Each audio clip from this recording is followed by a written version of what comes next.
आज महिला दिवस है। महिला दिवस के मौके पर सरकार बड़े बड़े कार्यक्रम कर रही है। जिम्मेदार महिला दिवस के मौके पर महिलाओं की सुरक्षा पर लंबे लंबे भाषण दे रहे हैं। लेकिन प्रयागराज की इस बेटी की बातें जब आप सुनेंगे तो आपके पैरों तले जमीन निकल जाएगी। पीड़ित लड़की के साथ कुछ लोगों ने पहले तो गैंगरेप किया, उसके बाद उसके भाई की हत्या कर दी। अब उसको जान से मारने की धमकी भी दी जा रही है।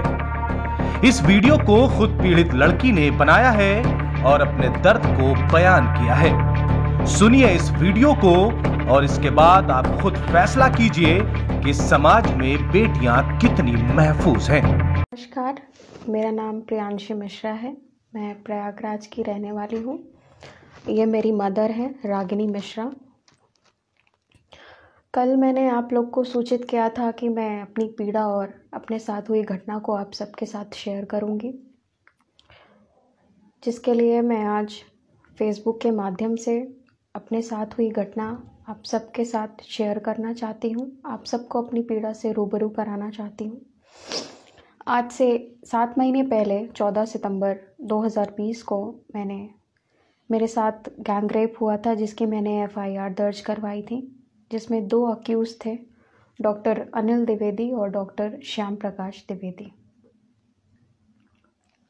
श्याम प्रकाश द्विवेदी अपने आप को भाजयुमो काशी प्रांत के उपाध्यक्ष बताते थे और डॉक्टर अनिल द्विवेदी बेली हॉस्पिटल टीबी सेक्शन में डॉक्टर थे।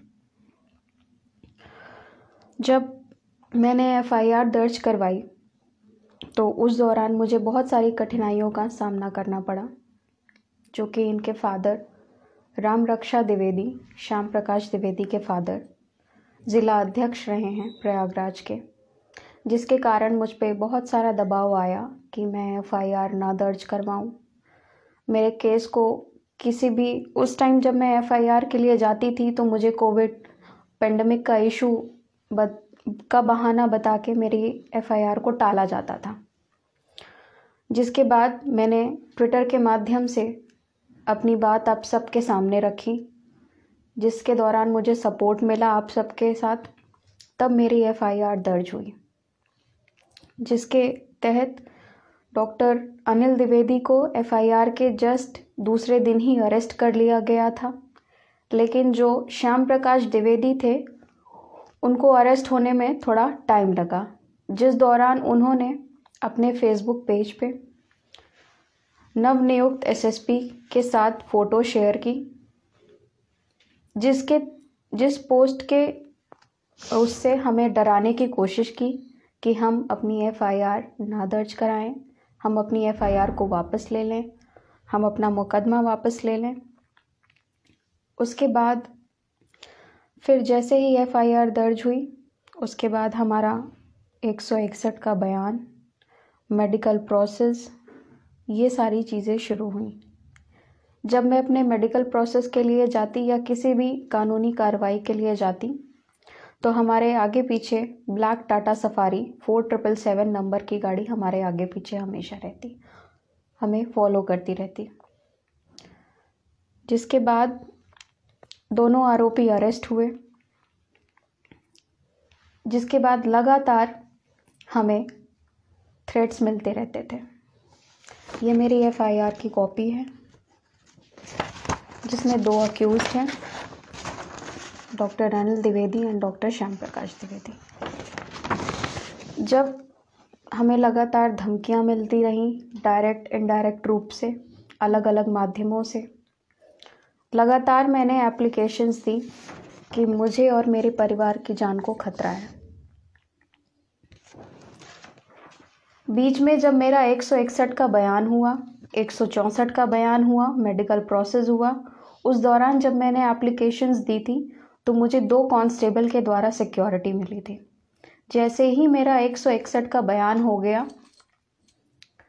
उसके बाद से मेरी सिक्योरिटी हटा दी गई, क्योंकि हमें अंदेशा था कि हमारे साथ कोई ना कोई अनहोनी की जा सकती है या हमारे साथ कोई अनहोनी हो सकती है।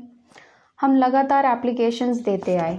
ये मेरी एप्लीकेशन 16/10 की है, ये मेरी एप्लीकेशन 14/10 की है, ये मेरी एप्लीकेशन 30/11 की है। लगातार मैंने एप्लीकेशंस दी कि हमारे परिवार को क्षति पहुंचाई जा सकती है, हमें सिक्योरिटी प्रोवाइड की जाए, लेकिन हमारी कहीं कोई सुनवाई नहीं हुई। यहाँ के जिम्मेदार अधिकारी मेरी बात को इग्नोर करते थे। सत्ता पक्ष का मामला था, इसलिए कोई हमारे मैटर को सीरियसली नहीं ले रहा था। जिस दौरान 24 नवंबर की रात को डॉक्टर श्याम प्रकाश द्विवेदी ने जेल में ही रहते हुए एक माननीय केशव प्रसाद मौर्य जी के साथ एक पोस्ट किया। ये है जिसकी सूचना हमें इस पेपर के द्वारा मिली, लेकिन इसकी कोई जांच नहीं हुई। उसमें ये कहा गया कि ये पोस्ट डॉक्टर श्याम प्रकाश द्विवेदी के भाई ज्ञान प्रकाश द्विवेदी द्वारा किया गया। अगर ये पोस्ट उन्होंने ही किया था तो फिर ये पोस्ट डिलीट क्यों किया गया, इसकी अभी तक कोई जांच नहीं हुई है, ना इसका सच कोई सामने आया है। ये इशू ऐसे ही दबा दिया गया। जिस दौरान ये दोनों आरोपी अपनी बेल के लिए यहाँ के डिस्ट्रिक्ट प्रयागराज के डिस्ट्रिक्ट कोर्ट कचहरी में इन्होंने अप्लाई किया। जिस दौरान जब भी हम कभी हियरिंग पे जाते, मैं या मेरी मदर ही जाते थे, क्योंकि मेरे फादर का एक्सीडेंट हुआ है तो वो घर पे रहते हैं।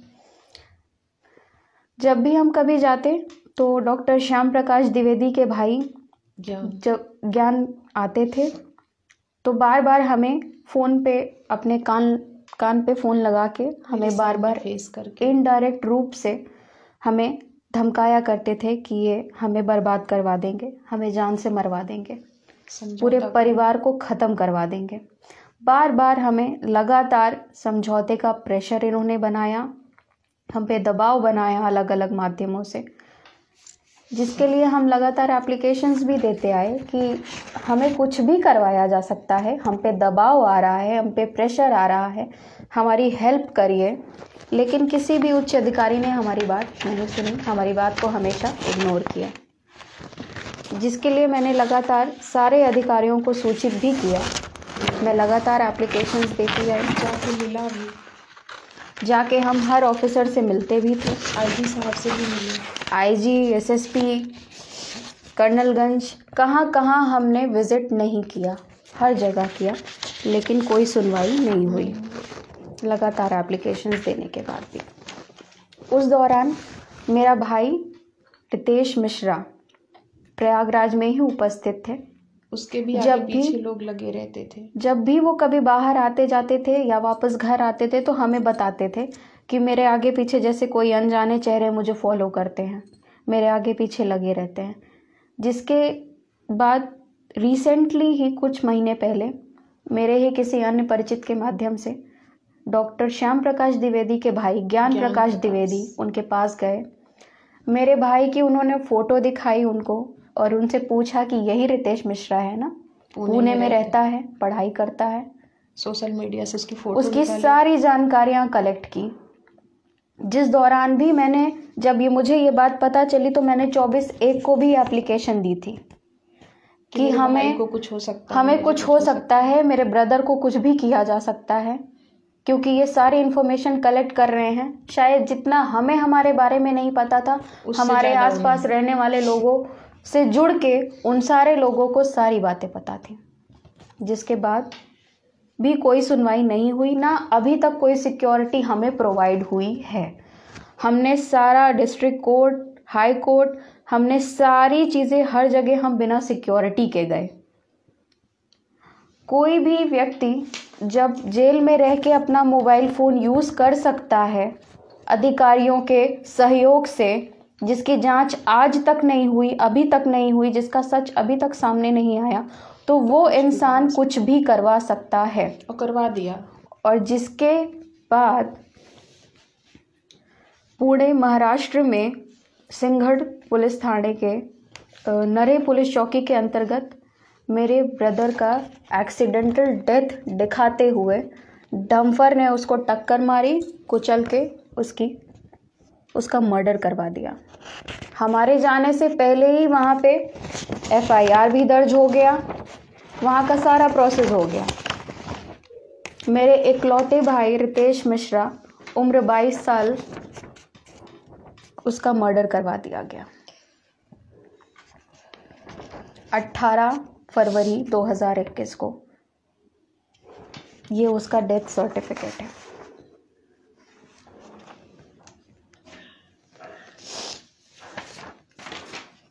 जिसके बाद जब मुझे ऐसी सूचना मिली, हम वहाँ पे पहुँचे, हमने उसका फ्यूनरल क्रेमेशन किया। जिसके बाद जब हम उस पुलिस चौकी पे पहुँचे, हमने सारी चीज़ों को देखा, हम स्पॉट पे गए। ऐसा नहीं लग रहा था मेरे बच्चे को कि एक्सीडेंट है। मतलब वहाँ के लोगों ने, सब लोगों ने यही बताया कि पहले ट्रक ने टक्कर मारी, फिर उसे कुचल दिया गया और उसको इस तरह से कुचला गया कि उसकी मौके पे ही मौत हो गई। ऑन द स्पॉट मेरे ब्रदर की डेथ हो गई। शब्द कुछ बोल नहीं पाया। जिसके बाद मैंने सिंघड़ पुलिस स्टेशन पे मैंने एप्लीकेशन दी।